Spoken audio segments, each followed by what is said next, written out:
What's up, guys? Welcome back to the next video. This is Kevin, aka the Canal Cowboy, and I am finally going to kick off a little series of pulse-tail mullets, tips and tricks, things you can do using this bait to make it more effective and catch more bigger snook. I'm on my own, broken alone. I feel the rain crashing down all around this empty town. I'm searching for the lost and found. But you don't care, you're unaware. Keep moving like the scars aren't even there. It's in the air like a blazing flare. So today's video is going to be about skipping this bait into the right areas and in the right way to trigger more strikes. What a lot of people will do is just long cast it, do these high arcing casts, and it plops down in the water.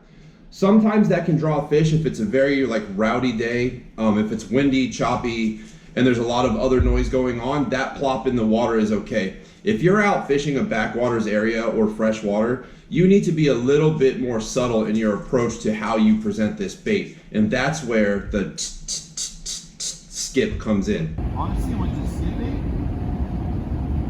when you're skipping, it's not even about the placement so much, it's the sound that it makes. It makes like a skittering sound, like a fleeing bait fish, and they'll hear that and they'll get drawn to it. As soon as it drops in, bang. Alright, so I want to clarify something as far as the placement of where you skip this bait. With snook, the placement is very important because snook are lazy ambush predators. That's why jigging works so well for snook, because they're sitting on the bottom, they're facing this way, and that jig just basically hits them in the mouth and they're like, okay, right? They don't want to work hard for their baits. They want to be lazy and get one big meal, which is why big baits work so well for snook. So when you're skipping this, you want to figure out where you think that snook is hiding, and you want to skip, and get it to just drop in right in front of them. Because what's happening is, they hear that skip, which sounds exactly like a fleeing bait fish. When bait fish are fleeing, they skitter across the top. That's why, who's that company? They make a topwater bait called the skitter walk. It's called that for that exact reason. It sounds like a bait skittering away. So if that snook hears this coming from 20 feet away, 20 yards away, and all he's hearing is skip, and it's getting louder and louder, and then all of a sudden there's a mullet in his face, what's gonna happen? Bang. Now, as far as tarpon, the placement is not as important because tarpon have an extremely high prey drive when it comes to chasing these skittering mullet. So if you're fishing, say like an open water area and there's mullet swimming around and you're able to just skip this mullet, tarpon are going to be drawn to it from wherever they are. I've had tarpon hit this bait before it's even done skipping. So it's just going and tarpon will just come up and smack it. So placement, far less important with tarpon, but extremely important with snook.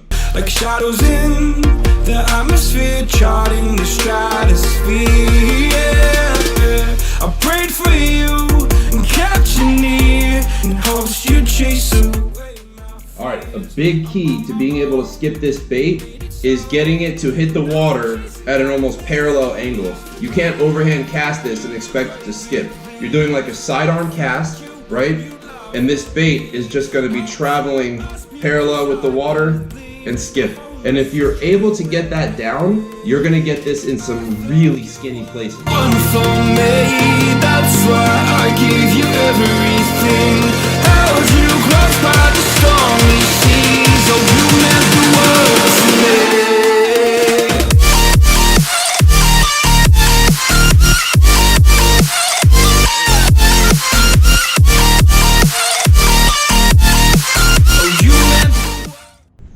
So I was just cruising down the canal and I spotted a snook pushing a big head wake, and I threw the pulse tail mullet out in front of him, and he went from going straight, instantly turned on it and looked at it, put his nose to it, and then swam away.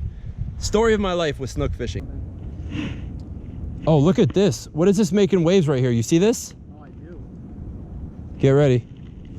It looks like a little school of mullet.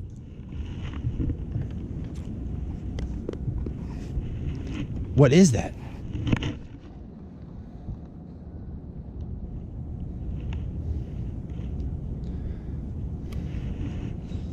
I see a back.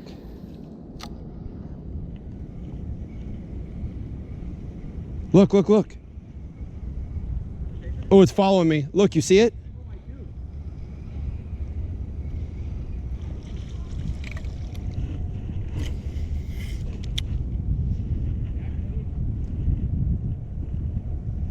Snook. Big snook.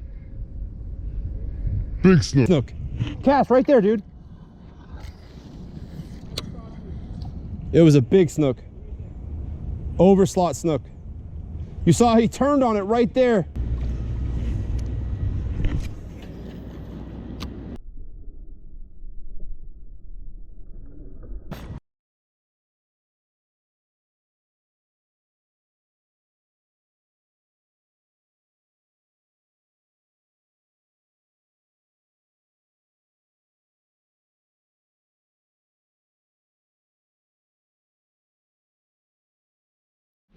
All right, so what you just saw happen right there is this bait got folded over and the hook caught the tail. Snook have like a vacuum for a mouth, and if they're right there stationary and they're gonna grab a bait, they open their mouth and everything near it just gets pulled in. And what happens with the bigger baits is they literally fold them in half to get them in their mouth. So if they fold this, that tail comes over and hits the hooks, then there's nothing you can do. In the maybe 4 months that I've been throwing these religiously, I've only had that happen twice. So it's not a big deal thing. It's not something that's gonna happen often, but it is gonna happen.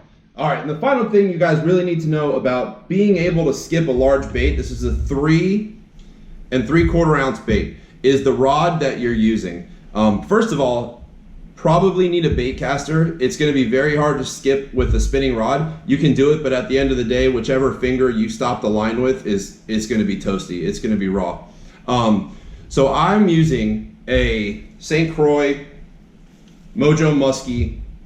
This is rated for lures from 2 to 8 ounces. Lure weight ratings from brand to brand, from a St. Croix to a Vexen to a Phoenix to a Savage Gear rod, they're totally different. There's not much standardization. So make sure you know what kind of rod you're getting, feel it in your hand, and make sure it's what you want. You want a fast action tip. You want a quick wind up and a quick release. The faster you can get that bait moving, the more velocity it has, the farther it's gonna skip.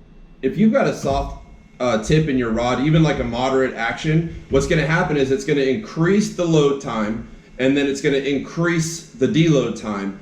And it's gonna just take you longer to get your bait going. You're gonna have to put more energy into it, and it's not gonna have as much velocity. Therefore, it's not gonna skip as much. So make sure you have a rod with a lot of backbone and a fast action tip. I hope you liked it. I hope you learned something today. Today was just part 1 of tips that I'm gonna be putting out on how to use these pulse tail mullets.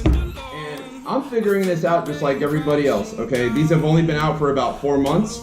I'm putting in work on my own. I'm trying to figure out what works and what doesn't. And as I figure it out, I'll let you guys know. Hope you enjoyed it. Check out my page, subscribe, and get ready for some more videos coming soon. See ya.